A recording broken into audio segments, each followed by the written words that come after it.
বন্ধুরা, good evening. তোমরা সবাই কেমন আছো? আশা করছি সবাই খুব ভালো আছো। সন্ধ্যেবেলা দেখো দিদিরা আজকে আমাদের বাড়িতে এসেছিলো। আজকে সানডে, দাদার আজকে ছুটি ছিল, কিন্তু তোমাদের দাদা মানে আমার বরমশাইয়ের আজকে ছুটি নেই, ওর ছুটি মঙ্গলবারে।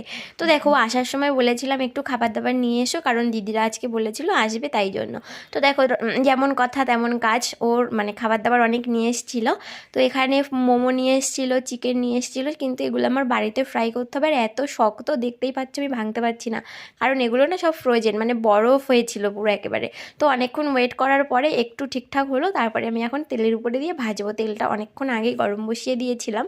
আর দিদিরা ওখানে আইসক্রিম খাচ্ছিলো। আমি বললাম তোমরা আইসক্রিমটা খেতে থাকো, আমি ততক্ষণে এগুলো ফ্রাই করে নিয়ে চলে আসছি। তো দেখো এগুলো একটু ভাজতে না সময় লাগে, কারণ কি বলো তো, চিকেনটা ভাজতেও সময় লাগে, বা যেহেতু এগুলো ফ্রোজেন সেই জন্য একটু সময় দিয়ে না ভাজলে না ঠিক ভালো লাগে না। তো দেখো এখানে মোমোগুলো প্রথমে ভেজে নিচ্ছি, তারপরে চিকেনগুলো ভাজবো। তো আমার কিন্তু